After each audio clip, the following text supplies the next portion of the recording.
E aqui eu quero falar com vocês sobre a cultura de afiar o machado. A gente vai mudar um pouquinho o nosso assunto aqui, que é a terceira e última cultura. Depois a gente vai falar um pouquinho sobre questões de crescimento, tá bom? Ah, cultura de afiar o machado. Vamos lá. Vamos para os textos, para a gente poder entender juntos. Provérbios 27:17 fala o seguinte: como o ferro afia o ferro, assim um amigo afia o outro. Ou seja, através da relação de um amigo com o outro, de suporte, de oração, de jejum, de vida na vida, um vai afiando o outro, os dois ficam afiados e amolados. Mas olha o que diz em Eclesiastes 10:10. Trabalhar com o machado sem corte ou cego exige muito mais esforço. Portanto, afie a lâmina. Esse é o valor da sabedoria, que provém da humildade, lembra? Ela o ajuda a ser bem sucedido. Vamos pensar sobre isso? Calma aí. Deixa eu tirar uma faquinha aqui agora. Tá nenhum. Deixa eu ver aqui. Peguei o estilete. Vamos fingir que esse estilete é o machado. Aqui, ó. Deixa eu ver se vai aparecer aqui. Alta. Ele tá focando só na minha cara, não vai aparecer não. Beleza, apareceu. Calma aí. Focou. Tá vendo que tem um cortezinho aqui brilhando? Aqui, ó. Tem um corte. Vamos fingir que esse estilete aqui é um machado, tá? Você já tentou cortar uma árvore com machado cego alguma vez? Quando era novo, eu tinha uma vida muito ativa nesse sentido, né? Minha família tinha questões de agricultura, tinha árvores em casa, a gente sempre fazia muita coisa manual. Minha família é de Minas, meus avós eram mineiros, minha mãe, meus tios. E tinha essa cultura muito de agricultura, por isso até que eu tenho muita tendência a gostar de agricultura, né? De cultivo. E aí, teve uma vez que eu fui podar uma árvore, eu não lembro exatamente qual era, pro meu avô, e o machado não, era um facão que tava na minha mão, tava muito cego. E quando você corta com um facão cego, você bate na madeira, dói todos os dedos. Quando você termina o trabalho, esse dedinho aqui não tá mais aguentando, ele fica assim, ó. Igual o valente de Davi quando ficou com a mão presa na espada, mais ou menos a mesma coisa. O dedo ficou preso, doendo, você não consegue nem esticar, porque você tem que usar muita força e agride muito o corpo. Olha só que coisa interessante. Você usa muita força e agride muito o corpo. Então, na lógica do reino de Deus, quando você quer exercer o ministério sem estudar, sem treinar, sem procurar aprender sobre, sem planejar, sem se dedicar naquilo que Jesus investiu em você, você usa muita força, não consegue cumprir bem o objetivo, ainda agride muito o corpo. O corpo fica machucado, o corpo fica cansado, o corpo perde a credibilidade em você, tudo porque você não está afiando a lâmina. E nessa lógica, tem até uma ilustração, eu não lembro direito não, eu vou criar aqui de acordo com o que eu lembrar, mas tinha um cara lá, muito sábio, com o machado dele, e tinha uma galera mais nova lá, com muita energia para gastar, pá, pá, pá, pá, pá, e eles tinham uma meta para cumprir por dia, sei lá, de árvores cortadas. Beleza? E aí, o pessoal novo foi lá, pegou o machado e ficou cortando. Primeiro dia, cortei 10. Aí o, o cara que era mais experiente passava um tempo afiando a lâmina. Aqui, ó. Passando, afiando a lâmina. Afiando, afiando. Os caras mais novos falavam: caramba, esse cara tá perdendo muito tempo afiando essa lâmina, que loucura. E eles foram lá cortando, cortando. E o cara, vamos supor que ele cortasse 7 por dia. Mas ele tava afiando a lâmina todo dia. Gastava pouca força, bem menos força do que os outros, porque ele estava afiando a lâmina. E aí no primeiro dia, os mais novos cortaram 10 e o mais velho cortou 7. No segundo dia, os mais novos já não conseguiram cortar 10, já cortaram 5. E o mais velho continuou cortando 7. E no terceiro dia, os mais novos cortaram duas árvores. O mais velho continuou cortando 7. E no último dia, conseguiram cortar uma, mas as mãos deles ficaram todas machucadas. E eles foram perguntar: por quê? Por que você perde tanto tempo afiando o machado? O mais velho, muito sábio, disse: eu não estou perdendo tempo, eu estou investindo tempo. Eu estou sendo eficiente. Porque quando eu afio o machado, eu gasto menos força para cortar. Sou constante a longo prazo, consistente. Essa é a força da sabedoria.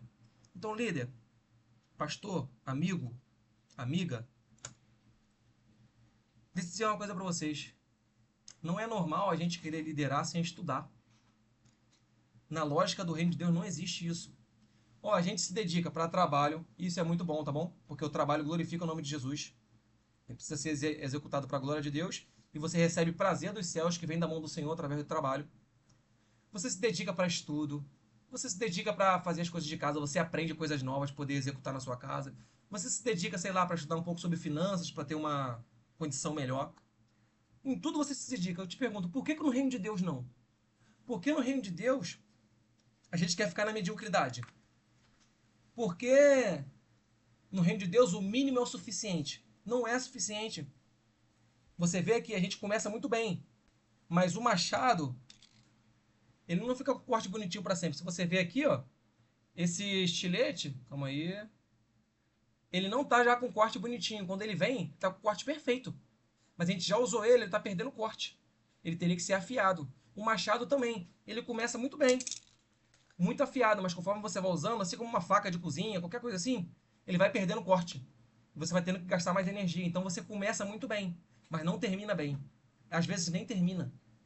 E a Bíblia fala que melhor o terminar do que o começar. Então, uma vida sábia exige que a gente invista esforços para estudar. Então, cara, se você é líder de departamento de homens, como é que você quer ser líder se você não estuda nada sobre isso? Quanto tempo você dedica por semana para melhorar e afiar o seu ministério? Se você lidera mulheres, quantos cursos você já fez? Quantos vídeos você procura na internet por semana para sentar e estudar para melhorar a sua eficiência no seu ministério de mulheres? Se você lidera G6, quanto tempo você perdeu? Perdeu não, investiu por semana para ver como é que se faz para engajar as pessoas, procurar novas ideias, procurar novas formas de executar para atrair as pessoas, criar um ambiente amável, pegar novas estratégias de comunicação, novas dinâmicas. E sabe o que acontece? Quando nós não fazemos isso, o nosso machado fica cego e a gente fica cansado. Quando a gente fica cansado, a nossa visão começa a ficar embaçada. E ao invés de a gente trabalhar para melhorar as coisas com entusiasmo, alegria e amor, que é o que atrai as pessoas e faz elas quererem ficar, como a gente já aprendeu, amor é engajamento. Como a gente não faz isso, a gente começa a ficar só reclamando. Reclama da liderança, bota a culpa na estrutura da igreja, muda para tudo quanto é lugar. Ah, a culpa é sempre no outro. Você vê que quando você fica cansado, o orgulho começa a te enganar e te faz enxergar só o que está fora, mas esquece que você tem que limpar o que está dentro. Então a gente começa a transferir culpa. Mas eu gosto muito de uma frase de um cara chamado Felipe Vilela. Ele tem um rap que ele fala: aqueles que transferem culpa nunca vão crescer. E essa é a mais pura verdade. E tem uma outra frase do Felipe Vilela que ele fala assim: nenhum vento é favorável para aqueles que não sabem para onde vai. A gente precisa afiar o nosso machado. Não é aceitável por Deus, e você vai ver que a gente vai ver isso na parábola dos talentos. Deus não aceita que a gente não invista nada no nosso ministério, porque o quanto eu invisto está ligado ao quanto eu amo. Aquilo que eu amo, eu quero melhorar, eu quero investir. Onde está o meu tesouro, ali está o meu coração. Então, geralmente, eu invisto onde está o meu tesouro. Onde está o meu tesouro, está o meu coração. Então, a gente não pode aceitar uma cultura de não melhorar, gente. Líder, por favor, olha para mim aqui, pastor. Eu quero te ajudar. Eu quero te fazer ter uma vida leve, feliz, sabe? Eu não posso fazer isso, mas eu posso te trazer o caminho que me faz isso. Eu quero que você viva um ministério leve, alegre. Que você não seja tomado pelo orgulho, nem se vire contra as pessoas. Olha para mim, pastor. Nós precisamos investir em estudo.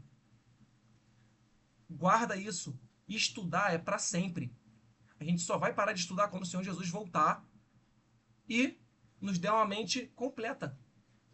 Até lá a gente precisa estudar. Até porque o mundo muda. Sabe, eu vejo pessoas, quem fala muito sobre isso é o Rick Warren e o Carlito Paz. O livro do Rick Warren é Uma Igreja com Propósito. O livro que eu li do Carlito Paz sobre isso é Igrejas que Prevalecem. Eu indico muita leitura. Eles falam o seguinte: tem igrejas que são perfeitas, perfeitas, para 10 anos atrás. Pensa que Deus sempre via ondas de crescimento. Ele tem algo para fazer nesse tempo. Só que esse tempo não é o mesmo tempo de 10 anos atrás. A forma de comunicação mudou. Os problemas mudaram. Aquilo que aprisiona as pessoas são outras coisas. A forma de se relacionar mudou.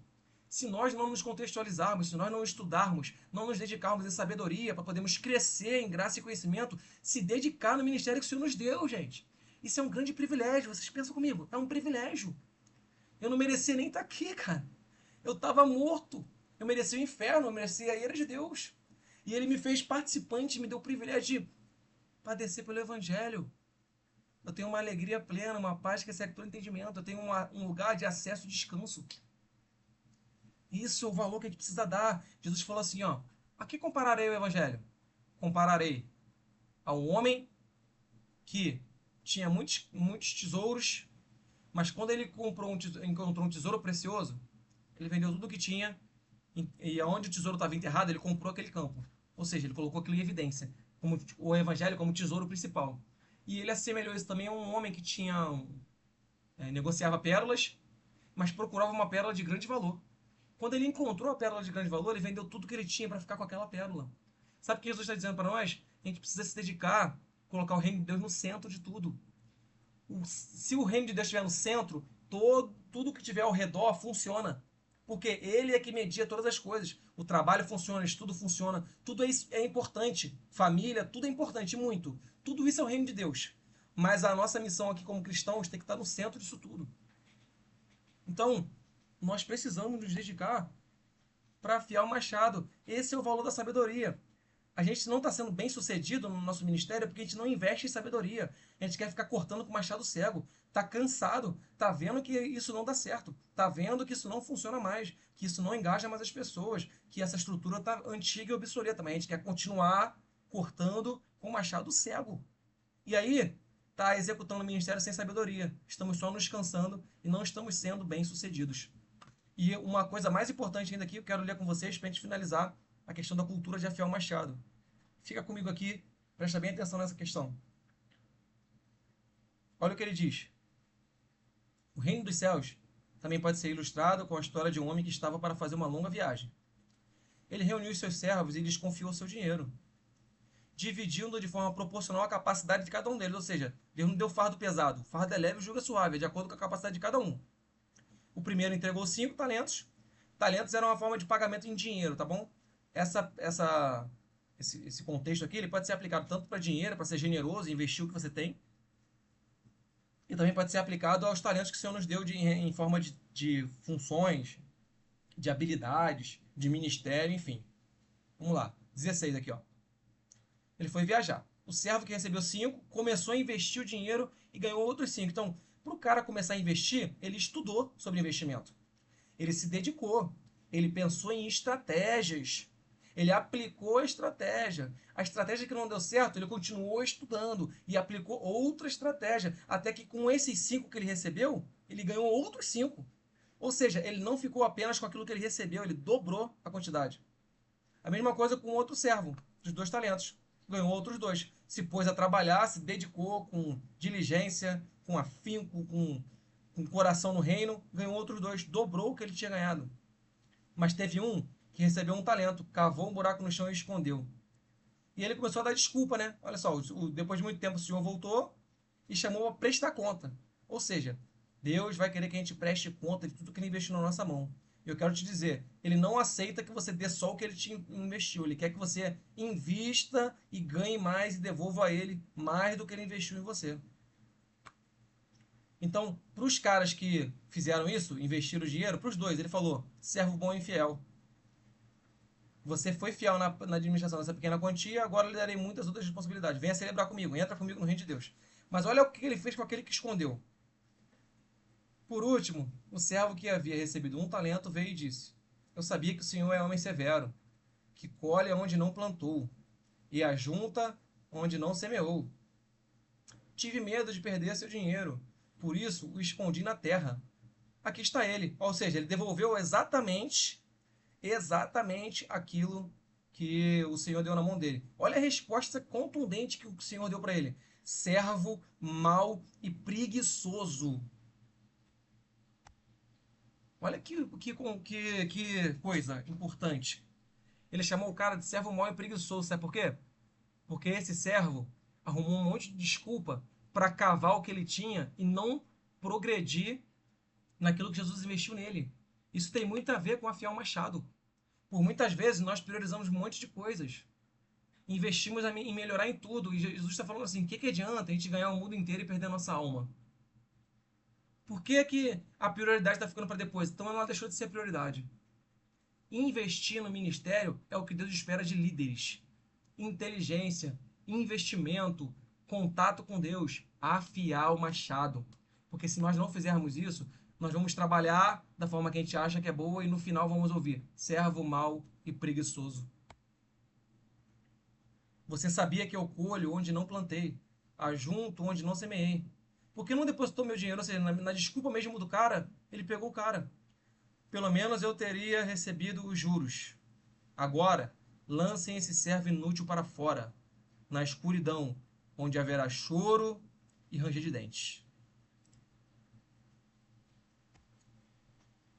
Não quero aqui trazer peso sobre você, muito pelo contrário, quero te trazer um caminho que Jesus me trouxe, nos trouxe pela Bíblia, de liberdade e paz, de equilíbrio, fluxo da unção, cultura do amor, cultura de afiar o machado. Isso nós precisamos implementar, isso Deus estabeleceu para nós.